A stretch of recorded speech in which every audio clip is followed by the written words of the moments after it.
Le vol s'est produit en plein jour, dans l'église Notre-Dame de Neuville de Poitou. Les malfaiteurs n'ont eu qu'à forcer la porte de la sacristie, où sont entreposés les objets liés au culte. Les objets avaient complètement disparu, sauf un calice qui ne les intéressait certainement pas. Le lieu où ils étaient rangés, c'était là, tout simplement.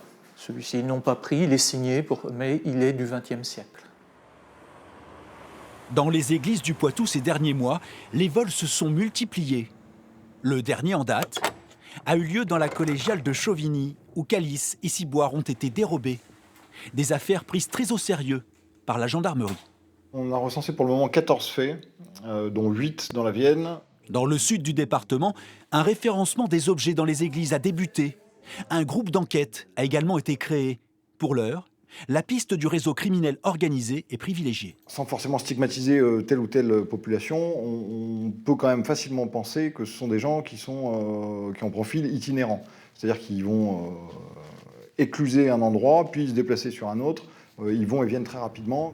Pendant des décennies, les vols se comptaient par milliers et concernaient toutes sortes d'objets.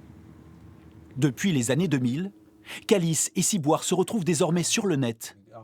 Grâce à un meilleur référencement des biens de valeur par l'Église, sur le marché de l'art, les objets sont devenus plus rares et sont issus de collections privées. Les églises poitevines, elles, n'abriteraient que peu de trésors.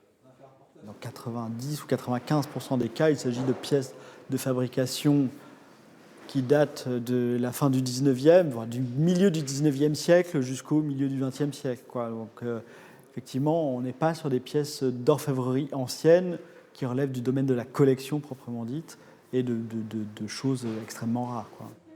Chez les antiquaires, face au sujet, la méfiance est de mise.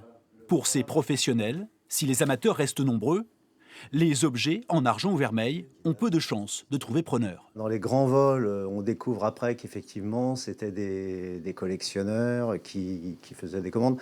Après, honnêtement, sur ce type d'objet, moi, je pense que c'est plus pour la fonte, à mon avis. Une fois que c'est fondu, l'objet a disparu.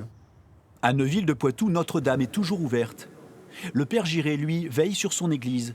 Et le diocèse attend désormais une réaction des communes propriétaires. Peut-être qu'un partenariat peut être pensé entre paroisses et puis communes pour sécuriser même à l'intérieur des sacristies les objets qui ont le plus de valeur. Les prêtres de la Vienne sont appelés eux aussi à renforcer leur vigilance, car en journée la règle reste inchangée, les églises doivent demeurer accessibles au public.